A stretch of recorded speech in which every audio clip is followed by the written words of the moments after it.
VB G RAM G ಅನ್ನೋವಂಥ ಒಂದು ಯೋಜನೆ. ಅದು ಮೊದಲು ಮನ್ರೇಗಾ ಅಂತ ಇತ್ತು. ಕೇಂದ್ರೀಕರಣದ ವ್ಯವಸ್ಥೆ ಕಡೆ ಇಡೀ ವ್ಯವಸ್ಥೆಯನ್ನು ತೆಗೆದುಕೊಂಡು ಹೋಗುವಂಥ ಷಡ್ಯಂತ್ರ ಇದೆ. ಗಾಂಧೀಜಿ ಹೆಸರನ್ನು ತೆಗೆದುಹಾಕಿ VB ರಾಮ್ಜಿ ಅಂತ ಹೇಳಿ ಮಾಡಿರೋದು ಹೆಂಗೆ? ಇಲ್ಲಿ ಮತ್ತೆ ಧರ್ಮದ ವಾಸನೆ ಬರ್ತಾ ಇದೆ. ಗಾಂಧಿ ಬಗ್ಗೆ ಹೆದರಿಕೆ ಇದೆ ಅವರಿಗೆ. ಗಾಂಧಿಯನ್ನು ಕೊಂದಿರ್ಬೋದು, ಆದರೆ ಗಾಂಧಿ ವಿಚಾರವನ್ನು ಕೊಲ್ಲಲಿಕ್ಕೆ ಅವ್ರಿಗೆ ಸಾಧ್ಯ ಆಗ್ತಾ ಇಲ್ಲ.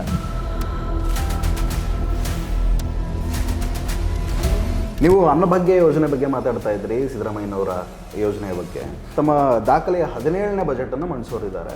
ಒಂದು ಬಜೆಟ್ ಮಂಡನೆಗೆ ಮುಂಚೆ ಅವ್ರು ಮಾಡ್ಕೊಳ್ಳುವಂತಹ ತಯಾರಿ ಇರ್ಬೋದು, ಅದಕ್ಕೆ ಅವ್ರು ತೋರಿಸುವಂಥ ಬದ್ಧತೆ ಇರ್ಬೋದು, ಇದೆಲ್ಲದರ ಬಗ್ಗೆ ಏನು ಹೇಳಕ್ಕೆ ಇಷ್ಟಪಡ್ತೀರಿ? ನೀವು ಹತ್ತಿರದಿಂದ ನೋಡಿರ್ತೀರಿ. ಎಲ್ಲ ವಲಯ, ಎಲ್ಲ ವರ್ಗಗಳಿಗೆ ಸ್ಪಂದಿಸಿ ಎಲ್ಲರಿಗೂ ಅನುದಾನ ಕೊಡಬೇಕು ಅನ್ನುವಂಥ ಪ್ರಾಮಾಣಿಕ ಪ್ರಯತ್ನವನ್ನು ಮಾಡ್ತಾ ಇದ್ದಾರೆ.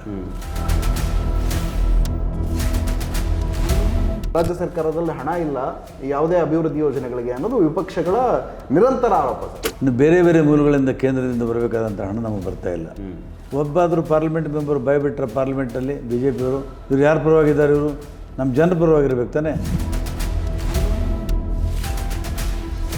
KPCC ಅಧ್ಯಕ್ಷರು ಮತ್ತು DCM ಆಗಿರುವಂತಹ DK ಶಿವಕುಮಾರ್ ಅವರು ಇತ್ತೀಚೆಗೆ ಮೊನ್ನೆ ಹೇಳ್ತಾ ಇದ್ರು, ಗ್ಯಾರಂಟಿಗಳು ಹೊರೆಯಾಗಿದ್ರು ಕೂಡ ನಾವು ಅವುಗಳನ್ನ ಮುಂದುವರಿಸ್ಕೊಂಡು ಹೋಗ್ತಿದ್ದೀನಿ ಅಂತೇಳಿ.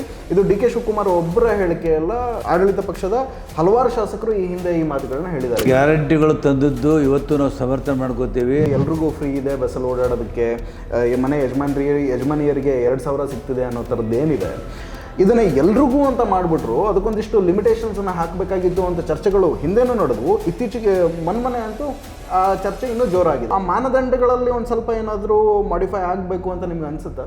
ಸರ್ಕಾರ ಇದರ ಬಗ್ಗೆ ಒಂದು ಸಕಾರಾತ್ಮಕವಾದಂಥ ನಿಲುವನ್ನು ತಗೊಳ್ಬೋದು ಅಂತ ನನಗೆ ಅನಿಸ್ತಿದೆ. ನಮಸ್ಕಾರ ವೀಕ್ಷಕರೇ, ನೀವು ನೋಡ್ತಿದ್ದೀರಾ ಸಂಪಾದಕ ಯೂಟ್ಯೂಬ್ ಚಾನಲ್. ನಾನು ಸಂಕೇತ್. ನಾವಿವತ್ತು ಗಾಂಧಿ ಭವನದಲ್ಲಿದ್ದೀವಿ, ಬೆಂಗಳೂರಿನ ಗಾಂಧಿ ಭವನ. ಇಲ್ಲಿ ಮನ್ರೇಗಾ ಕುರಿತಾಗಿ ರಾಜ್ಯ ನೀತಿ ಮತ್ತು ಯೋಜನಾ ಆಯೋಗದ ವತಿಯಿಂದ ಒಂದು ವಿಚಾರ ಸಂಕಿರಣವನ್ನು ಹಮ್ಮಿಕೊಳ್ಳಲಾಗಿದೆ. ಆ ವಿಚಾರ ಸಂಕಿರಣದ ಅಧ್ಯಕ್ಷತೆಯನ್ನು ಯೋಜನಾ ಆಯೋಗದ ನೀತಿ ಮತ್ತು ಯೋಜನಾ ಆಯೋಗದ ಉಪಾಧ್ಯಕ್ಷರು ಹಾಗೆ ಆಳಂದ ಕ್ಷೇತ್ರದ ಶಾಸಕರು ಆಗಿರುವಂತಹ BR ಪಾಟೀಲ್ ಸರ್ ವಹಿಸಿದ್ದಾರೆ. ಅವರು ಇವತ್ತು ನಮ್ಮ ಜೊತೆಗಿದ್ದಾರೆ. ಅವ್ರ ಜೊತೆಗೆ ಇನ್ನೇನು ಮಂಡಿಸಲಾಗ್ತಾ ಇರುವಂತಹ ರಾಜ್ಯ ಬಜೆಟ್ ಬಗ್ಗೆ, ಅದರ ಜೊತೆಗೆ ಮನ್ರೇಗಾ ಕುರಿತಾಗಿ ಈಗ ಹಮ್ಮಿಕೊಂಡಿರುವಂತಹ ವಿಚಾರ ಸಂಕಿರಣದ ಬಗ್ಗೆ, ಜೊತೆಗೆ ಗ್ಯಾರಂಟಿ ಯೋಜನೆಗಳ ಬಗ್ಗೆ ಮಾತನಾಡೋರಿದ್ದೀವಿ. ಸರ್, ತಮಗೆ ಕಾರ್ಯಕ್ರಮಕ್ಕೆ ಸ್ವಾಗತ. ಸರ್, ಮೊದಲನೇದಾಗಿ ಕೇಂದ್ರ ಸರ್ಕಾರ ಏನು ಜಾರಿಗೆ ತರ್ತಾ ಇದೆ VB ಗ್ರಾಮ್ಜಿ ಅನ್ನೋವಂಥ ಒಂದು ಯೋಜನೆ. ಅದು ಮೊದಲು ಮನ್ರೇಗಾ ಅಂತ ಇತ್ತು. ಈ ವಿವಾದ ದೇಶಾದ್ಯಂತ ನಡೀತಾ ಇದೆ. ಗ್ರಾಮ್ಜಿ ಏನು ಯೋಜನೆ ತರ್ತಿದ್ದಾರೆ, ಅದರ ಕುರಿತಾಗಿ ತಾವು ಕೂಡ ತಮ್ಮ ನೀತಿ ಮತ್ತು ಯೋಜನಾ ಆಯೋಗದ ವತಿಯಿಂದ ವಿಚಾರ ಸಂಕಿರಣವನ್ನು ಹಮ್ಮಿಕೊಂಡಿದ್ದೀರಿ. ಈಗ ನಮ್ಮ ಯೋಜನಾ ಆಯೋಗದ ಭಾಳ ಪ್ರಮುಖವಾದಂಥ ವಿಷಯ ಅಂತಂದರೆ, ಗ್ರಾಮೀಣ ಭಾಗ ಮಟ್ಟದಲ್ಲಿ ಜನರ ಬೇಡಿಕೆ ಆಧಾರದ ಮೇಲೆ ಯೋಜನೆಗಳು ರೂಪುಗೊಳ್ಳಬೇಕು. ಹೌದು. ಈ ಗ್ರಾಮೀಣ ಭಾಗದಲ್ಲಿ ಅತಿ ಹೆಚ್ಚು ಸಮಸ್ಯೆ ಇರುವುದು ನಿರುದ್ಯೋಗ, ಬಡವರು. ಈಗ ಈ ಹಿಂದೆ UPA ಸರ್ಕಾರ ತಂದಂಥ ಮಹಾತ್ಮ ಗಾಂಧಿ ಉದ್ಯೋಗ ಖಾತ್ರಿ ಯೋಜನೆ ಇತ್ತು. ಅದು ವಿಕೇಂದ್ರೀಕೃತ ಪೂರಕವಾಗಿತ್ತು ಮತ್ತು ಜನರ ಪರವಾಗಿತ್ತು. ಹಾಗಾಗಿ ಅಲ್ಲಿ ಜನರ ಬೇಡಿಕೆ ಏನಿತ್ತು, ಅಲ್ಲಿ ಅವಶ್ಯಕತೆ ಏನಿತ್ತು, ಅದರ ಆಧಾರದ ಮೇಲೆ ಕಾರ್ಯಕ್ರಮಗಳು ರೂಪುಗೊಳ್ತಾ ಇತ್ತು. ಆ ಪ್ರಕಾರ ಸರ್ಕಾರ ಅನುಷ್ಠಾನ ಮಾಡ್ತಾಯಿತ್ತು, ಸ್ಥಳೀಯ ಬೇಡಿಕೆಗಳಿಗೆ ಅನುಗುಣವಾಗಿ. ಈಗ ಇದನ್ನು ಟೋಟಲ್ ರಿವರ್ಸ್ ಮಾಡಿ ಇಲ್ಲಿ ಜನರಿಗೆ ನಮಗೆ ಬೇಕು ಬೇಡದ ಬಗ್ಗೆ ಯಾವುದೇ ಒಂದು ಅವಕಾಶ ಇಲ್ಲದೇ, ಹಕ್ಕಿಲ್ಲದೇ ಎಲ್ಲವೂ ದೆಹಲಿ ಮಟ್ಟದಲ್ಲಿ ನಿರ್ಧಾರ ಆಗುವಂಥದ್ದು ಒಂದು ನಿರ್ಧಾರವನ್ನು ಈ ಹೊಸ ಯೋಜನೆಯಲ್ಲಿ ತಗೊಂಡಿದೆ. ಎಷ್ಟರ ಮಟ್ಟಿಗೆ ಸರಿ ಅಂತೀರಿ ಕೇಂದ್ರ ಸರ್ಕಾರದ ಈ ನಡೆ? ಕೇಂದ್ರ ಸರ್ಕಾರದ ಈ ನಡೆ ಏನಿದೆ, ಇದು ಕೇಂದ್ರ ಸರ್ಕಾರದ ನಡೆ ಭಾಳ ಸೂಕ್ಷ್ಮವಾಗಿದೆ, ಗಂಭೀರವಾಗಿದೆ. ಕೇಂದ್ರೀಕರಣದ ವ್ಯವಸ್ಥೆ ಕಡೆ ಇಡೀ ವ್ಯವಸ್ಥೆಯನ್ನು ತೆಗೆದುಕೊಂಡು ಹೋಗುವಂಥ ಇದು ಷಡ್ಯಂತ್ರ ಇದೆ. ವಿಕೇಂದ್ರೀಕರಣದಿಂದ ಕೇಂದ್ರೀಕರಣ. ನೋಡಿ, ಗ್ರಾಮ ಸ್ವರಾಜ್ಯದ ಕಲ್ಪನೆ ಗಾಂಧೀಜಿಯವರು ಏನು ಕೊಟ್ಟರು. ಗ್ರಾಮ ಸ್ವರಾಜ್ಯದ ಕಲ್ಪನೆ ಅಂದರೆ ಆ ಊರಿನ ಗ್ರಾಮದ ಜನರೇ ಅಲ್ಲಿ ಏನು ಬೇಕು ಬೇಡಿಕೆ ಇಡಬೇಕು ಅನ್ನೋದನ್ನು ನಿರ್ಧಾರ ಮಾಡುವಂಥ ಅಧಿಕಾರ ಅವ್ರಿಗೆ ಕೊಟ್ಟಿದ್ದರು. ಆ ನಿಟ್ಟಿನಲ್ಲಿ ನಮ್ಮ ಪಂಚಾಯತ್ ರಾಜ್ ವ್ಯವಸ್ಥೆ ನಡ್ಕೊಂಡು ಬರ್ತಾಯಿತ್ತು. ಆದರೆ ರಾಜೀವ್ ಗಾಂಧಿಯವರು ಪ್ರಧಾನಮಂತ್ರಿ ಆದಮೇಲೆ ಸಂವಿಧಾನಕ್ಕೆ ತಿದ್ದುಪಡಿ ಅಂತಂದು 73 ಮತ್ತು 73ಕ್ಕೆ 74ಕ್ಕೆ ಒಂದು ಇಡೀ ದೇಶದಲ್ಲಿ ಪಂಚಾಯತ್ ರಾಜ್ ವ್ಯವಸ್ಥೆಯನ್ನು ಗಟ್ಟಿಗೊಳಿಸುವಂಥ ಕೆಲಸವನ್ನು ಮಾಡಿದ್ರು. ಆ ಪ್ರಕಾರ ಮಹಿಳೆಯರಿಗೆ 50% ಮೀಸಲಾತಿ ಕೊಟ್ಟು, ಉಳಿದವರಿಗೆ 50 ಮೀಸಲಾತಿ ಕೊಟ್ಟು, ಒಂದು ಪೀಪಲ್ಸ್ ಪಾರ್ಟಿಸಿಪೇಷನ್, ಜನರ ಸಹಭಾಗಿತ್ವದಲ್ಲಿ ಈ ಯೋಜನೆಗಳು ನಡೀತಾ ಇತ್ತು. ಈಗ ಮಹಾತ್ಮ ಗಾಂಧಿ ಉದ್ಯೋಗ ಖಾತ್ರಿ ಯೋಜನೆ ಇದೆಯಲ್ಲ, ಇದನ್ನು ಇಲ್ಲಿಗೆ ಮುಗಿಸ್ಬಿಟ್ರು. ಯಾಕೆ ನನಗೆ ಅನುಮಾನ ಏನು ಬರ್ತದೆ, ಗಾಂಧಿ ಹೆಸರನ್ನು ಬದಲಾವಣೆ ಮಾಡೋದು. ಓಕೆ, ನರೇಗಾದಲ್ಲಿ ಒಂದು ಸ್ವಲ್ಪ ಭ್ರಷ್ಟಾಚಾರ ನಡೀತಿತ್ತು, ಹಂಗೆ ಹಿಂಗೆ ಅಂತೆಲ್ಲ ಆರೋಪಗಳು ಕೇಳಿ ಬರ್ತಾ ಇದ್ವು. ಅಕಸ್ಮಾತ್ ಆ ಥರದ್ದು ಏನಾದರೂ ಇದ್ದರೆ ಮಾರ್ಪಾಡುಗಳನ್ನ ತರಬಹುದಿತ್ತೆ ಹೊರತು ಈಗ ಸಡನ್ ಆಗಿ ಸಂವಿಧಾನಕ್ಕೆ ನಾವು 100 ಸಲ ಮೇಲ್ಪಟ್ಟು ತಿದ್ದುಪಡಿಗಳು ಮಾಡಿದ್ದೀವಿ. ಯಾವುದೇ ಸುಧಾರಣೆಗಳು ಕಾಲಕ್ಕೆ ತಕ್ಕಂಗೆ ಅವಶ್ಯಕತೆ ಇದ್ದಂಗೆ ಬದಲಾವಣೆಗಳು ಆಗ್ತವೆ, ಆಗಲೇಬೇಕು. ಆದರೆ ಈ ಬದಲಾವಣೆ ಮಾಡ್ದೇನೆ ಬರೀ ಪಂಚಾಯತ್ ಮೇಲೆ ಒಂದು ಭ್ರಷ್ಟಾಚಾರದ ಗೂಬೆ ಕೂಡಿಸಿ ಆರೋಪ ಹೊರಿಸಿ ಈ ವ್ಯವಸ್ಥೆಯನ್ನು ಬದಲಾವಣೆ ಮಾಡೋದು, ಇದರಲ್ಲಿ ಅವ್ರದ್ದು ಯಾವುದೇ ಒಂದು ಸ್ಪಷ್ಟವಾದಂಥ ನಿಲುವಿಲ್ಲ. ಗಾಂಧೀಜಿ ಹೆಸರನ್ನ ತೆಗೆದುಹಾಕಿ VB ರಾಮ್ಜಿ ಅಂತ ಹೇಳಿ ಮಾಡಿರೋದು ಹೆಂಗೆ? ಇಲ್ಲಿ ಮತ್ತೆ ಧರ್ಮದ ವಾಸನೆ ಬರ್ತಾ ಇದೆ. ಗಾಂಧಿ ಹೆಸರು ತೆಗೆಯೋಕ್ಕೆ ಕಾರಣ ಏನು? ಯಾಕಂದರೆ ಗಾಂಧಿಯನ್ನು ಈ ದೇಶದ ಮರಲಿಕ್ಕೆ ಸಾಧ್ಯ ಇಲ್ಲ ಮತ್ತು ಜಗತ್ತೇ ಮರಲಿಕ್ಕೆ ಸಾಧ್ಯ ಇಲ್ಲ. ಗಾಂಧಿ ಬಗ್ಗೆ ಹೆದರಿಕೆ ಇದೆ ಅವರಿಗೆ. ಗಾಂಧಿಯನ್ನು ಕೊಂದಿರ್ಬೋದು, ಆದರೆ ಗಾಂಧಿ ವಿಚಾರವನ್ನು ಕೊಲ್ಲಲಿಕ್ಕೆ ಅವ್ರಿಗೆ ಸಾಧ್ಯ ಆಗ್ತಾ ಇಲ್ಲ. ಹಾಗಾಗಿ ಗಾಂಧಿ ಹೆಸರನ್ನು ಬದಲಾವಣೆ ಮಾಡಿ ಈಗ ರಾಮ್ ಅಂತ ಸೇರಿಸಿದ್ದಾರೆ. ಅಂದರೆ ಮತ್ತೆ ಅಲ್ಲಿ ಕಮ್ಯುನಲ್ ಅಜೆಂಡಾ. ಸೊ ಇದು ಭಾಳ ವ್ಯವಸ್ಥಿತವಾದಂಥ ಷಡ್ಯಂತ್ರ ಸಂಚು ಅಂತ ನಾನು ಭಾವಿಸ್ತೀನಿ. ಇದನ್ನು ವಿಕೇಂದ್ರೀಕರಣ ವ್ಯವಸ್ಥೆಯನ್ನು ಸಂಪೂರ್ಣ ಹಾಳು ಮಾಡಿ ಕೇಂದ್ರೀಕೃತ ವ್ಯವಸ್ಥೆಗಳೇ ನಮ್ಮನ್ನು ತೆಗೆದುಕೊಂಡು ಹೋಗುವಂಥ ಕೆಲಸ ಮಾಡ್ತಾಯಿದ್ದಾರೆ. ಈಗ ನೀವು ಕೂಡ ವಿಚಾರ ಸಂಕಿರಣವನ್ನು ನಡೆಸ್ತಾ ಇದ್ದೀರಿ. ರಾಜ್ಯ ಸರ್ಕಾರ ಕೂಡ ಒಂದು ನಿಲುವನ್ನು ತೆಗೆದುಕೊಂಡಿದೆ ಈ VB ರಾಮ್ಜಿ ವಿಚಾರದಲ್ಲಿ. ಸೊ ಮುಂದಿನ ನಡೆ ಯಾವ ಥರ ಇರುತ್ತೆ ನಿಮ್ಮ ಸರ್ಕಾರದ್ದು ಅಂತ? ಈಗ ನಮ್ಮ ಸರ್ಕಾರದ ಬಗ್ಗೆ ನಾನು ಸರ್ಕಾರ ವಿಧಾನಸಭೆಯಲ್ಲಿ ಮಾನ್ಯ ಮುಖ್ಯಮಂತ್ರಿಗಳು ನಿರ್ಣಯವನ್ನು ಮಂಡಿಸಿ ಅದಕ್ಕೆ ಸರ್ವಾನುಮತ ಒಪ್ಪಿಗೆಯನ್ನು ಕೂಡ ತಗೊಂಡಿದ್ದಾರೆ. BJPಯವರು ಆ ಚರ್ಚೆಯಲ್ಲಿ ಭಾಗವಹಿಸಿ ಸಮರ್ಥನೆ ಮಾಡ್ಕೊಳ್ಳೋದು ಬದಲಾಗಿ ವಾಕೌಟ್ ಮಾಡೋರು. ಯಾಕಂದರೆ ಅವ್ರಿಗೆ ಹೇಳ್ಕೊಳ್ಳೋಕ್ಕೇನಿಲ್ಲ. ಹಾಗಾಗಿ ಇವತ್ತು ಮುಖ್ಯಮಂತ್ರಿಗಳು ತಂದಂಥ ನಿರ್ಣಯ ಇವತ್ತು ಕೇಂದ್ರಕ್ಕೆ ನಾವು ಕಳಿಸಿದ್ದೀವಿ. ಇದು ಬಹುಶಃ ಸಮಸ್ಯೆ ಇರೋದು ಬರೀ ಕಾಂಗ್ರೆಸ್ ಆಡಳಿತ ಇರುವಂಥ ಸರ್ಕಾರದಲ್ಲೆಲ್ಲ, ಹೌದು, ಇವತ್ತು BJP ಸರ್ಕಾರಗಳಿಗೂ ಕೂಡ ತೊಂದರೆ ಆಗ್ತದೆ. ಮೊದಲು 10% ನಮ್ಮ ಭಾಗ ಇರ್ತಿತ್ತು ರಾಜ್ಯ ಸರ್ಕಾರದ್ದು, 90% ಕೇಂದ್ರ ಸರ್ಕಾರ ಕೊಡ್ತಿತ್ತು. ಬಹುಪಾಲು ಅನುದಾನವನ್ನು ಕೇಂದ್ರ ಸರ್ಕಾರ. ಹೌದು, ಅದನ್ನು ಪಾರ್ಟಿಸಿಪೇಷನ್ ಆಯಿತು ಸಹಭಾಗಿತ್ವದಲ್ಲಿ. ಆದರೆ ಈಗ 40% ರಾಜ್ಯ ಸರ್ಕಾರ ಕೊಡಬೇಕು, 60% ಕೇಂದ್ರ ಸರ್ಕಾರ ಕೊಡಬೇಕು. ತುಂಬ ದೊಡ್ಡ ಮಟ್ಟದ ಹೊರೆ ಆಗಲ್ಲ, ಭಾಳ ದೊಡ್ಡ ಮಟ್ಟದ ಹೊರೆ. ಈಗ ಮೊದಲೇ ಎಲ್ಲ ರಾಜ್ಯಗಳು ಆರ್ಥಿಕವಾಗಿ ಮುಗ್ಗಟ್ಟಿಗೆ ಹೋಗಿದ್ದಾವೆ, ಭಾಳ ಕಷ್ಟ ಎದುರಿಸ್ತಾ ಇದ್ದಾವೆ. ಇಂಥ ಸಂದರ್ಭದಲ್ಲಿ 40% ರಾಜ್ಯಗಳ ಮೇಲೆ ಹೇರೋದು ಸಾಧ್ಯವಿಲ್ಲ. ಅವ್ರಿಗೆ ಗೊತ್ತಿದೆ ಇದು ಆಗಲ್ಲ ಅಂತ. ಆಗದೇ ಇದ್ದಾಗ ಮತ್ತೆ ಒಂದು ನ್ಯಾಯ ಮಾಡಿ ಇಡೀ ವ್ಯವಸ್ಥೆನ ಮತ್ತೆ ಕೇಂದ್ರಕ್ಕೆ ತೊಗೊಂಡು ಬರ್ತಾರೆ.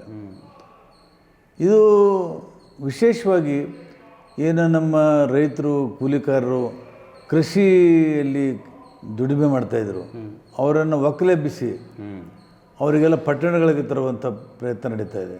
ನಾವು ಒಂದು ಮಾತು ಹೇಳ್ತೀನಿ, ಒಂದು ವೇಳೆ ಮುಖ್ಯಮಂತ್ರಿಗಳ ಅನ್ನಭಾಗ್ಯ ಯೋಜನೆ ಇರದೇ ಹೋಗಿದ್ರೆ ಅಥವಾ ಈ ಉದ್ಯೋಗ ಖಾತ್ರಿ ಇರದೇ ಹೋಗಿದ್ರೆ ಹಳ್ಳಿಯಲ್ಲಿ ಎಲ್ಲ ಜನ ದುಡಿಯೋ ಜನ ಪಟ್ಟಣ ಪ್ರದೇಶ ಸೇರ್ತಿದ್ರು. ಎಲ್ಲರೂ ಬಂದು ವಲಸೆ ಬರಬೇಕು, ಹೊಟ್ಟೆಪಾಟಿಗೆ ಬರಲೇಬೇಕು. ಇಲ್ಲಿ ಇಡೀ ನಗರ ಪ್ರದೇಶಗಳು ತುಂಬಿ ತುಳುಕ್ತಾ ಇತ್ತು. ಮೊದಲೇ ಬೆಂಗಳೂರಂತಲ್ಲಿ ನೀರಿಲ್ಲ, ಟ್ರಾಫಿಕ್ ಜಾಮ್ ಆಗ್ತಾಯಿದೆ, ಕೆಲಸ ಇಲ್ಲ. ಆ ಥರ ಏನಾದರೂ ಆಗಿದ್ದರೆ ಇವತ್ತು ಅಂಥ ಒಂದು ಅನಾಹುತ ಆಗ್ತಿತ್ತು. ಆದರೆ ಇವತ್ತು ಮುಖ್ಯಮಂತ್ರಿಗಳು ಅನ್ನಭಾಗ್ಯವನ್ನು ಕೊಡೋರ ಮುಖಾಂತರ ಕನಿಷ್ಠ ಊಟದ ಭರವಸೆಯಾದಂಥವ್ರು ಜನ ತಮ್ಮ ಊರಲ್ಲಿದ್ದಾರೆ. ಇದು ದುಡಿಮೆಯಿಂದ ಸ್ವಲ್ಪ ದುಡ್ಡು ಬರ್ತಿತ್ತು, ಉದ್ಯೋಗ ಖಾತ್ರಿ ಯೋಜನೆ, ಇದನ್ನು ಕೂಡ ಮುಗಿಸ್ಬಿಟ್ರು. ಈಗ ಜನ ವಿಶೇಷವಾಗಿ ಬಡವರು, ಕೂಲಿಕಾರರು ಭಾಳ ಆತಂಕದಲ್ಲಿದ್ದಾರೆ. ಸರ್, ಇನ್ನೊಂದು, ಇವಾಗ ನಾವು ಹೇಳಿದ್ವಿ ಅದನ್ನ ಕೇಂದ್ರೀಕರಣ ವಿಕೇಂದ್ರೀಕರಣದ ಬಗ್ಗೆ ನಾವು ಮಾತಾಡಿದ್ವಿ. ಆದರೆ ಅದರ ಪರಿಣಾಮ ಹೆಂಗಿರುತ್ತೆ ಜನಗಳ ಮೇಲೆ ಅಂತ. ಯಾಕಂದರೆ ಒಂದು ಗ್ರಾಮ ಸಭೆಯಲ್ಲಿ ಕೂತ್ಕೊಂಡು ಬೇಡಿಕೆಗೆ ಅನುಗುಣವಾಗಿ ಒಂದು ನಿರ್ಧಾರ ಆಗ್ತಿತ್ತು, ಟರಾವ್ ಆಗ್ತಿತ್ತು, ಗ್ರಾಮಸ್ಥರು ಮತ್ತು ಗ್ರಾಮ ಪಂಚಾಯಿತಿಯ ಆಡಳಿತಾಧಿಕಾರಿಗಳ ನಡುವೆ ಒಂದು ಸಭೆ ನಡೆದು ಅಲ್ಲೊಂದು ತೀರ್ಮಾನ ಆಗ್ತಿತ್ತು, ಇಂತಿಂತಲ್ಲಿ ಮಾಡಬೇಕಪ್ಪ ಅಂಥೇಳಿ.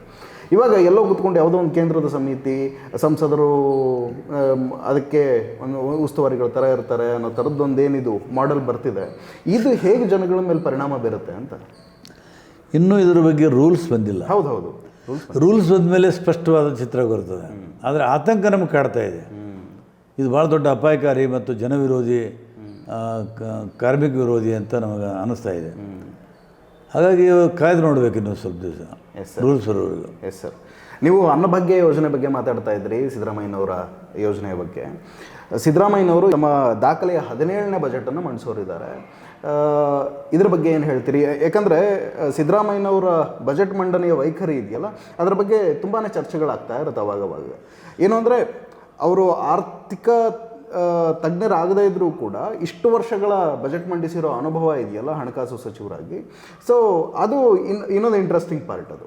ಆ ನಿಟ್ಟಿನಲ್ಲಿ ಜೊತೆಗೆ ನೀವು ಅತ್ಯಾಪ್ತರು ಕೂಡ ಹೀಗೆ ಹೇಳೋದಾದರೆ ಅವರ ಬದ್ಧತೆ, ಒಂದು ಬಜೆಟ್ ಮಂಡನೆಗೆ ಮುಂಚೆ ಅವ್ರು ಮಾಡ್ಕೊಳ್ಳೋವಂಥ ತಯಾರಿ ಇರ್ಬೋದು, ಅದಕ್ಕೆ ಅವ್ರು ತೋರಿಸುವಂಥ ಬದ್ಧತೆ ಇರ್ಬೋದು, ಇದೆಲ್ಲದರ ಬಗ್ಗೆ ಏನು ಹೇಳೋಕ್ಕೆ ಇಷ್ಟಪಡ್ತೀರಿ? ನೀವು ಹತ್ತಿರದಿಂದ ನೋಡಿರ್ತೀರಿ. ಈಗ ಮಾನ್ಯ ಮುಖ್ಯಮಂತ್ರಿಗಳು ಭಾಳ ಪ್ರಯತ್ನಪಟ್ಟು ಎಲ್ಲ ವಲಯ, ಎಲ್ಲ ವರ್ಗಗಳಿಗೆ ಸ್ಪಂದಿಸಿ ಎಲ್ಲರಿಗೂ ಅನುದಾನ ಕೊಡಬೇಕು ಅನ್ನುವಂಥ ಪ್ರಾಮಾಣಿಕ ಪ್ರಯತ್ನವನ್ನು ಮಾಡ್ತಾಯಿದ್ದಾರೆ.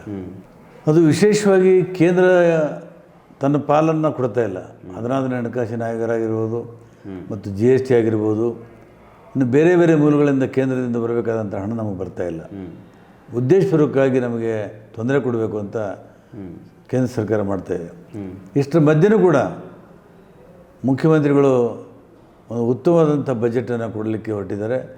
ತಪ್ಪೇನಾಗಿದೆ ಅಂದರೆ, ಹಿಂದೆ BJP ಸರ್ಕಾರದಲ್ಲಿ ಹಣಕಾಸಿನ ಲಭ್ಯತೆ ಇಲ್ಲದೇ ಅನೇಕ ಕಾಮಗಾರಿಗಳಿಗೆ ಮಂಜೂರು ಕೊಟ್ಟಿದ್ದಾರೆ. ಅವು ಕೂಡ ಸಿದ್ದರಾಮಯ್ಯನವರು ಮಾಡಿ ಮುಗಿಸ್ಬೇಕಾಗಿದೆ. ಯಾಕಂದರೆ ಹಣಕಾಸನ್ನು ಹೊಂದಿಸಬೇಕಾಗಿದೆ. ಭಾಳ ಬಿಕ್ಕಟ್ಟಿದೆ ಹಣಕಾಸಿನ ಸಮಸ್ಯೆ. ಸೊ ಅದಕ್ಕೂ ಹೊಂದಿಸಬೇಕು ಮತ್ತು ಹೊಸ ಯೋಜನೆಗಳಿಗೆ ಹೊಂದಿಸಬೇಕು. ರಾಜ್ಯದ ಅಭಿವೃದ್ಧಿನೂ ಆಗಬೇಕು. ಎಲ್ಲ ಸಮತೋಲನ ದೃಷ್ಟಿಯಿಂದ ತಮ್ಮ ಕೈಲಾದಷ್ಟು ಪ್ರಾಮಾಣಿಕವಾದಂಥ ಒಳ್ಳೆಯ ಬಜೆಟನ್ನು ಕೊಡಬೇಕು ಅಂತೇಳಿ ಪ್ರಯತ್ನ ಮಾಡ್ತಾಯಿದ್ದಾರೆ. ನನಗೆ ಭರವಸೆ ಇದೆ, ಇಡೀ ರಾಜ್ಯ ಮೆಚ್ಚುವಂಥ ಬಜೆಟನ್ನು ಮಾನ್ಯ ಮುಖ್ಯಮಂತ್ರಿಗಳು ಕೊಡ್ತಾರೆ ಅಂತ ಭರವಸೆ. ಯಾವ್ಯಾವ ಕ್ಷೇತ್ರಕ್ಕೆ ಹೆಚ್ಚು ಒತ್ತು ಕೊಡ್ಬೋದು ಅಂತ ಏನಾದರೂ ಅನಿಸುತ್ತೆ ನಿಮಗೆ? ಇಂಥ ಕ್ಷೇತ್ರಗಳಿಗೆ ಒತ್ತು ಕೊಡಬೇಕಪ್ಪ ಈ ಬಜೆಟ್ನಲ್ಲಿ ಅಂತ ಏನಾದರೂ? ಈಗ ಮಾನ್ಯ ಮುಖ್ಯಮಂತ್ರಿಗಳು ರಾಜಕಾರಣಿ ಅಷ್ಟೇ ಅಲ್ಲ, ಆರ್ಥಿಕ ತಜ್ಞರಾಗಿ ರೂಪುಗೊಂಡಿದ್ದಾರೆ. 17 ಬಜೆಟನ್ನು ಮಂಡಿಸಿ ಅಪಾರವಾದಂಥ ಅನುಭವ ಪಡೆದಿದ್ದಾರೆ. ಮತ್ತು ಎಲ್ಲ ವರ್ಗ, ಎಲ್ಲ ವಲಯ, ಎಲ್ಲ ಪ್ರದೇಶಗಳ ಬಗ್ಗೆ ಅವರಿಗೆ ಸಂಪೂರ್ಣವಾದ ಪರಿಚಯ ಇದೆ. ಈ ಕಡೆ ನೀರಾವರಿನೂ ಬೆಳವಣಿಗೆ ಆಗಬೇಕು, ಬಡವರು ಬದುಕಬೇಕು, ಆಮೇಲೆ ಪಟ್ಟಣಗಳಿಗೂ ಕೂಡ ಮೂಲ ಸೌಲಭ್ಯ ಸಿಗಬೇಕು, ಮಕ್ಕಳಿಗೆ ಶಿಕ್ಷಣ ಸಿಗಬೇಕು, ಆರೋಗ್ಯದ ವ್ಯವಸ್ಥೆ ಆಗಬೇಕು. ಎಲ್ಲ ದೃಷ್ಟಿಯಿಂದ ಈ ಬಜೆಟನ್ನು ತಯಾರು ಮಾಡ್ತಾಯಿದ್ದಾರೆ. Yes sir. ನೀವು ಹೇಳ್ತೀರಿ ಇಲ್ಲ, ಹಿಂದಿನ ಸರ್ಕಾರ ತುಂಬಾ ಯೋಜನೆಗಳನ್ನ ಘೋಷಣೆ ಮಾಡಿಬಿಡ್ತು, ಆ ಕಾರಣಕ್ಕೆ ಹಣಕಾಸಿನ ಸಂಕಷ್ಟ ಎದುರಾಯಿತು ಈ ಸರ್ಕಾರಕ್ಕೆ ಅಂಥೇಳಿ. ಆದರೆ ವಿಪಕ್ಷದವರು ಹೇಳ್ತಾರೆ, ಇಲ್ಲ, ಈ ಸರ್ಕಾರ ನಿನಗೂ ತಗೋ ನನಗೂ ತಗೋತೀನಿ ಅನ್ನೋ ರೀತಿಯಲ್ಲಿ ಗ್ಯಾರಂಟಿ ಯೋಜನೆಗಳನ್ನ ಘೋಷಣೆ ಮಾಡಿಬಿಡ್ತು, ಎಲ್ರಿಗೂ ಫ್ರೀ ಅನ್ನೋ ರೀತಿಯಲ್ಲಿ. ಆ ಕಾರಣಕ್ಕೆ ಇವರು ರಾಜ್ಯ ಸರ್ಕಾರದ ಖಜಾನೆ ಖಾಲಿ ಆಗಿಬಿಟ್ಟಿದೆ, ರಾಜ್ಯ ಸರ್ಕಾರದಲ್ಲಿ ಹಣ ಇಲ್ಲ ಯಾವುದೇ ಅಭಿವೃದ್ಧಿ ಯೋಜನೆಗಳಿಗೆ ಅನ್ನೋದು ವಿಪಕ್ಷಗಳ ನಿರಂತರ ಆರೋಪ ಸರ್. ನಾನು ವಿರೋಧ ಪಕ್ಷದವ್ರಿಗೆ ಕೇಳ್ತೀನಿ, ಹೌದು ಹಣದ ಸಮಸ್ಯೆ ನಮಗಿದೆ, ಕೇಂದ್ರದಿಂದ ಸಹಾಯ ಮಾಡಿಸಿ, ನಮ್ಮ ರಾಜ್ಯಕ್ಕೆ ಅನುಕೂಲ ಆಗೋದಾದರೆ, ರಾಜ್ಯ ಜನತೆಗೆ ಅನುಕೂಲ ಆಗಬೇಕಾಗಿದ್ದರೆ ಕೇಂದ್ರದಿಂದ ಬರಬೇಕಾದಂಥ ಹಣಕಾಸನ್ನು ಒಬ್ಬಾದರೂ ಪಾರ್ಲಿಮೆಂಟ್ ಮೆಂಬರ್ ಬಾಯ್ಬಿಟ್ರೆ ಪಾರ್ಲಿಮೆಂಟಲ್ಲಿ BJPಯವರು, ಅವ್ರ ಸರ್ಕಾರ ಇದೆ, ಇವ್ರು ಯಾರ ಪರವಾಗಿದ್ದಾರೆ? ಇವರು ನಮ್ಮ ಜನರ ಪರವಾಗಿರ್ಬೇಕು ತಾನೆ. ಇವರು ಪಕ್ಷದ ಪರವಾಗಿದ್ದಾರೆ, ನರೇಂದ್ರ ಮೋದಿ ಪರವಾಗಿದ್ದಾರೆ, ಮತ್ತು ಜನರ ಪರವಾಗಿಲ್ಲ. ಬಾಯಿಯಾಗಿ ಬಿಚ್ಚಲಿಲ್ಲ ಇವರು. ಒಂದು ಸಲನೂ 25 ಜನ ಪಾರ್ಲಿಮೆಂಟಲ್ಲಿದ್ದಾರೆ, ಯಾಕೆ ಬಾಯಿ ಬಿಚ್ಚಿ ಮಾತಾಡ್ತಾ ಇಲ್ಲ? ನಿಮಗೆ ರಾಜ್ಯದ ಜನತೆ ಬಗ್ಗೆ ಪ್ರಾಮಾಣಿಕವಾಗಿ ಕಾಳಜಿ ಇದ್ದಿದ್ರೆ ಧ್ವನಿ ಎತ್ತಿರಿ ಪಕ್ಷಾತೀತವಾಗಿ, ಆವಾಗ ನಿಮಗೆ ಪ್ರಾಮಾಣಿಕತೆ ಗೊತ್ತಾಗ್ತದೆ. ಇದು ರಾಜಕೀಯ ಮಾಡೋಕ್ಕೆ ಹೊರಟಿದ್ದಾರೆ, ರಾಜಕೀಯ ಮಾಡ್ಬೋದು. ಇದರಲ್ಲಿ ವಸ್ತುಸ್ಥಿತಿಯನ್ನು ತಿಳಿದು ಅರಿತು ನಾವೆಲ್ಲರೂ ಸೇರಿ ಪ್ರಯತ್ನ ಪಡಬೇಕು. ಆದರೆ BJP ಇರೋದಕ್ಕೆ ತಯಾರಿಲ್ಲ. ಸರಿ, ವಿಪಕ್ಷಗಳದ್ದು ಬಿಟ್ಬಿಡೋಣ. ನಿಮ್ಮದೇ ಪಕ್ಷದ KPCC ಅಧ್ಯಕ್ಷರು ಮತ್ತು DCM ಆಗಿರುವಂತಹ DK ಶಿವಕುಮಾರ್ ಅವರು ಇತ್ತೀಚೆಗೆ ಮೊನ್ನೆ ಹೇಳ್ತಾ ಇದ್ರು, ಇಲ್ಲ ಗ್ಯಾರಂಟಿಗಳು ಹೊರೆ ಆಗಿದ್ರೂ ಕೂಡ ನಾವು ಅವುಗಳನ್ನ ಮುಂದುವರಿಸ್ಕೊಂಡು ಹೋಗ್ತಿದ್ದೀನಿ ಅಂತೇಳಿ. ಇದು DK ಶಿವಕುಮಾರ್ ಒಬ್ಬರ ಹೇಳಿಕೆ ಅಲ್ಲ, ಆಡಳಿತ ಪಕ್ಷದ ಹಲವಾರು ಶಾಸಕರು ಈ ಹಿಂದೆ ಈ ಮಾತುಗಳನ್ನ ಹೇಳಿದ್ದಾರೆ. ಗ್ಯಾರಂಟಿಗಳ ಬಗ್ಗೆ ನಮಗೆ ಹೊರೆ ಆಗ್ತಿದೆ, ಆದರೂ ನಾವು ಕಂಟಿನ್ಯೂ ನೋಡ್ರಿ, ಗ್ಯಾರಂಟಿಗಳು ತಂದದ್ದು ಇವತ್ತು ನಾವು ಸಮರ್ಥನೆ ಮಾಡ್ಕೋತೀವಿ. ಅದು ನಮ್ಮ ಸರ್ಕಾರ ಕೊಡುವಂಥ ಅತ್ಯುತ್ತಮ ಕಾರ್ಯಕ್ರಮ. ಇವತ್ತು ಜನರು ಅದನ್ನು ಇಷ್ಟಪಟ್ಟಿದ್ದಾರೆ, ಅದ್ರ ಉಪಯೋಗ ತಗೋತಾ ಇದ್ದಾರೆ ಮತ್ತು ಜನರಿಗೂ ಕೂಡ ಮುಟ್ತಾ ಇದೆ. ಈಗ ಅನ್ನಭಾಗ್ಯ, ಹಸಿದ ಹೊಟ್ಟೆಗೆ ಅನ್ನ ಹಾಕೋದು ತಪ್ಪೇ ಅದು ನಮ್ಮ ಸರ್ಕಾರದ್ದು. ಅದು ಮಾಡಲೇಬೇಕು, ಅದು ಮಾಡ್ತಾಯಿದ್ದೀವಿ. ಅದೇ ಪ್ರಕಾರ ಪ್ರತಿಯೊಬ್ಬ ಮಹಿಳೆಗೆ ಮನೆಗೆ 2,000 ರೂಪಾಯಿ ಕೊಡ್ತಾಯಿದ್ದೀವಿ ಮನೆ ನಡೆಸೋದಕ್ಕೆ. ಕರೆಂಟನ್ನು ಕೊಡ್ತಾಯಿದ್ದೀವಿ, ವಿದ್ಯುತ್ತನ್ನು 200 ಯೂನಿಟ್ ಕರೆಂಟ್ ಕೊಡ್ತಾಯಿದ್ದೀವಿ. ಯುವ ನಿಧಿಯಲ್ಲಿ ಅವರಿಗೆ ಮಕ್ಕಳಿಗೆ ಉದ್ಯೋಗ ಕೊಡ್ತಾಯಿದ್ದೀವಿ. ಆಮೇಲೆ ಬಸ್ ಪಾಸನ್ನು ಫ್ರೀ ಮಾಡಿದ್ದೀವಿ. ಮನೆ ಹೆಣ್ಣು ಮಕ್ಕಳು, ಡಾಕ್ಟರ್ ಲೋಹಿಯಾ ಅವರ ದೃಷ್ಟಿಯಲ್ಲಿ ಹೆಣ್ಮಗಳು ಕೂಡ ಒಬ್ಬ ಗುಲಾಮಳೆ. ಯಾವುದೇ ಧರ್ಮ, ಯಾವುದೇ ಜಾತಿ, ಯಾವುದೇ ಹೆಣ್ಣು ಮಗಳು ಕೂಡ ಗುಲಾಮಳೆ ನಮ್ಮ ಭಾರತ ದೇಶದಲ್ಲಿ. ಆ ಗುಲಾಮಗಿರಿಯಿಂದ ಮುಕ್ತ ಮಾಡಬೇಕಾದ್ರೆ ಹೆಣ್ಣು ಮಕ್ಕಳು ಹೊರಗೆ ಬರಬೇಕು. ಇವತ್ತು 50% ಮೀಸಲಾತಿಯನ್ನು ಕೊಟ್ಟು ಪಂಚಾಯತ್ ರಾಜ್ ವ್ಯವಸ್ಥೆಯಲ್ಲಿ ಗ್ರಾಮ ಪಂಚಾಯತಿ, ತಾಲೂಕು ಪಂಚಾಯತ್, ಜಿಲ್ಲಾ ಪಂಚಾಯತಿಯಲ್ಲಿ ಮಹಿಳೆಯರಿಗೆ ತಂದಿದ್ದೀವಿ. ಈಗ ಈ ಮಹಿಳೆಯರು ಕೂಡ ಪಟ್ಟಣ ಪ್ರದೇಶವೇ ನೋಡಿರಲಿಲ್ಲ, ಅವ್ರು ಬೇರೆ ಕಡೆ ಎಲ್ಲಿ ಹೋಗಿರಲಿಲ್ಲ. ಮನೆ ಆಯಿತು, ತಮ್ಮ ಊರಾಯಿತು, ತಾನಾಯಿತು. ಇವತ್ತೆಲ್ಲರೂ ಹೊರಗಡೆ ಹೋಗಿ ಹೊರ ಜಗತ್ತೇನಿದೆ ಅಂತ ನೋಡ್ತಾ ಇದ್ದಾರೆ. ಯೋಜನೆಗಳಲ್ಲಿ ಮಾಸ್ ಪ್ರೋಗ್ರಾಮ್ದಲ್ಲಿ ಸ್ವಲ್ಪ 50% ಮಿಸ್ಯೂಸ್ ಕೂಡ ಹೆಚ್ಚು ಕಡಿಮೆ ಆಗ್ತದೆ. ಆದರೆ ಬಹುಸಂಖ್ಯಾತ ಮಹಿಳೆಯರು ಇವತ್ತು ಹೊರ ಜಗತ್ತನ್ನು ನೋಡಿದ್ದಾರೆ, ಗುಲಾಮಗಿರಿಯಿಂದ ಮುಕ್ತರಾಗಿ ಮನೆ ಹೊರಗೆ ಬಿದ್ದಿದ್ದಾರೆ, ಸ್ವಾವಲಂಬಿಗಳಾಗಿದ್ದಾರೆ. ಮತ್ತು ಇದನ್ನು ಬಚಾವಾಗಿಟ್ಟು ಮಕ್ಕಳಿಗೆ ಓದಿಸ್ತಾ ಇದ್ದಾರೆ. 2,000 ದುಡ್ಡನ್ನು ಬಚಾವ್ ಮಾಡಿ ಮಕ್ಕಳಿಗೆ ಓದಿಸ್ತಾ ಇದ್ದಾರೆ, ಒಳ್ಳೆಯ ಬದುಕನ್ನು ನಡೆಸ್ತಾ ಇದ್ದಾರೆ. ಸರ್, ಇನ್ನೊಂದು, ಈಗ ಶಕ್ತಿ ಯೋಜನೆಯಲ್ಲಿ ಎಲ್ರಿಗೂ ಫ್ರೀ ಇದೆ ಬಸ್ಸಲ್ಲಿ ಓಡಾಡೋದಕ್ಕೆ, ಮನೆ ಯಜಮಾನಿಯರಿಗೆ 2,000 ಸಿಗ್ತಿದೆ ಅನ್ನೋ ಥರದ್ದು ಏನಿದೆ, ಇದನ್ನು ಎಲ್ರಿಗೂ ಅಂತ ಮಾಡಿಬಿಟ್ರು. ಅದಕ್ಕೊಂದಿಷ್ಟು ಲಿಮಿಟೇಷನ್ಸನ್ನು ಹಾಕಬೇಕಾಗಿತ್ತು ಅಂತ ಚರ್ಚೆಗಳು ಹಿಂದೆನೂ ನಡೆದವು. ಇತ್ತೀಚೆಗೆ ಮೊನ್ನೆ ಅಂತೂ ಆ ಚರ್ಚೆ ಇನ್ನೂ ಜೋರಾಗಿದೆ ಇತ್ತೀಚೆಗೆ ಬರ್ತಾ. ಸೊ ಆ ಮಾನದಂಡಗಳಲ್ಲಿ ಒಂದು ಸ್ವಲ್ಪ ಏನಾದರೂ ಮಾಡಿಫೈ ಆಗಬೇಕು ಅಂತ ನಿಮ್ಗೆ ಅನಿಸುತ್ತಾ? ಇದು ಮುಖ್ಯಮಂತ್ರಿ ಮತ್ತು ನಮ್ಮ ಸರ್ಕಾರಕ್ಕೆ ಬಿಟ್ಟಂಥ ವಿಚಾರ, ವಿವೇಚನೆಗೆ. ಯಾಕಂದರೆ ನಾನು ಸರ್ಕಾರ ಅಲ್ಲ, ನಮ್ಮ ಸರ್ಕಾರ ಭಾಗವಾಗಿದ್ದೀರಿ, ಸರ್ಕಾರದ ಭಾಗವಾಗಿದ್ದೀರಿ. ನಾನು ಸರ್ಕಾರದ ಭಾಗ, ಯೋಜನಾ ಆಯೋಗದ ಉಪಾಧ್ಯಕ್ಷರು, ಸರ್ಕಾರದ ಭಾಗ ಅಲ್ಲ. ಶಾಸಕರಾಗಿ ನಾವು ಸರ್ಕಾರ ಜೊತೆಗೆ ಇದ್ದೀವಿ ಮತ್ತು ಸರ್ಕಾರ ಇದರ ಬಗ್ಗೆ ಒಂದು ಸಕಾರಾತ್ಮಕವಾದಂಥ ನಿಲುವನ್ನು ತಗೊಳ್ಬೋದು ಅಂತ ನನಗೆ ಅನಿಸ್ತಿದೆ. ಈಗ ಡಾಕ್ಟರ್ ಲೋಹಿಯಾರವರು ಚೌಕಂಬ ವ್ಯವಸ್ಥೆ ಬರಬೇಕು ಅಂತ ಹೇಳ್ತಿದ್ರು. ಚೌಕಂಬ ನಮ್ಮ ದೇಶದಲ್ಲಿ ಪಂಚಾಯತಿಗಿರುವಷ್ಟು ಅಧಿಕಾರ ಪಾರ್ಲಿಮೆಂಟ್ಗಿರಬೇಕು, ಪಾರ್ಲಿಮೆಂಟ್ಗಿರುವಷ್ಟು ಅಧಿಕಾರ ಪಂಚಾಯತ್ಗಳಿಗಿರಬೇಕು. ಅದು ನಿಜವಾದ ಅಧಿಕಾರದ, ಅದು ಪ್ರಜಾಪ್ರಭುತ್ವದ 4 ಕಂಬಗಳು. ಒಂದು ಗ್ರಾಮ ಪಂಚಾಯತು, ಒಂದು ಜಿಲ್ಲಾ ಪಂಚಾಯತು, ಒಂದು ರಾಜ್ಯ ಸರ್ಕಾರ, ಒಂದು ಕೇಂದ್ರ ಸರ್ಕಾರ. ಇದರಲ್ಲಿ ಯಾವುದಾದ್ರೂ ಒಂದು ಕಾಲು ಅಲುಗಾಡಿದರೆ ವ್ಯವಸ್ಥೆ ಹಾಳಾಗ್ತದೆ. ಇವತ್ತು ಪಂಚಾಯತ್ ರಾಜ್ ವ್ಯವಸ್ಥೆಯನ್ನು ಮುಗಿಸ್ಲಿಕ್ಕೆ ಕೊಟ್ಟಿದ್ದಾರೆ, ಅಂದರೆ ಪ್ರಜಾಪ್ರಭುತ್ವ ಮುಗಿಸ್ಲಿಕ್ಕೆ ಕೊಟ್ಟಿದ್ದಾರೆ.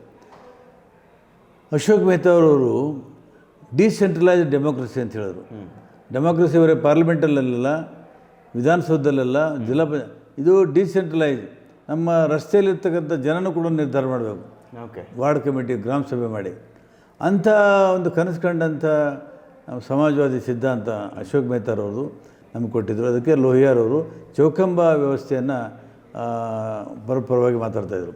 ಇವತ್ತು ಚೌಕಂಬ 4 ಕಂಬಗಳು ಕಾಲಿಗೆ, ಒಂದು ಕಂಬಕ್ಕೆ ಕಿತ್ತು ಹಾಕಿ ಕೊಟ್ಟಿದ್ದಾರೆ. ಹಾಗಾಗಿ ವ್ಯವಸ್ಥೆ ಸಂಪೂರ್ಣವಾಗಿ ಕುಸಿದು ಬೀಳ್ತದೆ. ನಮ್ಮ ಜನರಿಗೆ ಏನು ಸಮಸ್ಯೆ ಇದೆ ಅವ್ರ ಬಾಯಲ್ಲಿಂದ ಕೇಳಬೇಕು ಹೊರತಾಗಿ ನೀವು ಪಾರ್ಲಿಮೆಂಟ್ನಲ್ಲಿ ಕೂತು ದೆಹಲಿಯಲ್ಲಿ, ಬೆಂಗಳೂರಲ್ಲಿ ಅಧಿಕಾರ ಹೆಪ್ಪುಗಟ್ಟುವಂಥ ಪರಿಸ್ಥಿತಿ ಬರಬಾರ್ದು. ಅಲ್ಲೆಲ್ಲ ಕೂತ್ಕೊಂಡು ಹಳ್ಳಿ ಜನ ಏನು ಅವ್ರ ಬದುಕೇನು ಅಂತ ನಿರ್ಧಾರ ಮಾಡೋಕ್ಕಾಗಲ್ಲ. ಅಧಿಕಾರ ಹರಿದು ಬರಬೇಕು ದೆಹಲಿಯಿಂದ ಹಳ್ಳಿಗಳಿಗೆ. ಇವತ್ತು ಅಧಿಕಾರ ಹರಿದು ಬರ್ತಾ ಇಲ್ಲ, ಅಲ್ಲೇ ಗಟ್ಟಿಯಾಗಿ ಉಳಿತಾ ಇದೆ. ರಾಜ್ಯ ಸರ್ಕಾರಗಳ ಮೇಲೆ ಪ್ರಹಾರ ಬೀಳ್ತಾ ಇದೆ, ಪಂಚಾಯತ್ ರಾಜ್ ವ್ಯವಸ್ಥೆ ಮೇಲೆ ಪ್ರಹಾರ ಬೀಳ್ತಾ ಇದೆ. ಒಟ್ಟಾರೆ ಕೇಂದ್ರೀಕೃತ ವ್ಯವಸ್ಥೆ ಕಡೆಗೆ ನಮ್ಮನ್ನು ತೊಗೊಂಡು ಹೋಗ್ತಾ ಇದ್ದಾರೆ. ಹೀಗಾಗಿ ಪ್ರಜಾಪ್ರಭುತ್ವಕ್ಕೆ ಭಾಳ ದೊಡ್ಡ ಅಪಾಯ, ಗಂಡಾಂತರ ಅಂತ ನಾನು ಭಾವಿಸ್ತೀನಿ. ಎಸ್ ಸರ್, ಇಷ್ಟೊತ್ತು ನಮ್ಮ ಜೊತೆ ಕೂತು ಗ್ಯಾರಂಟಿ ಯೋಜನೆಗಳ ಬಗ್ಗೆ ಆಗಿರ್ಬೋದು, ಅಥವಾ ಮನ್ರೇಗಾ ಕುರಿತಾದಂತಹ ವಿಚಾರಗಳ ಬಗ್ಗೆ ಆಗಿರ್ಬೋದು, ಮುಂಬರಲಿರೋ ಬಜೆಟ್ ಬಗ್ಗೆ ಆಗಿರ್ಬೋದು, ನಿಮ್ಮ ಒಳನೋಟುಗಳನ್ನ ಹಂಚಿಕೊಂಡಿದ್ದಕ್ಕೆ ತುಂಬ ಹೃದಯದ ಧನ್ಯವಾದಗಳು ಸರ್.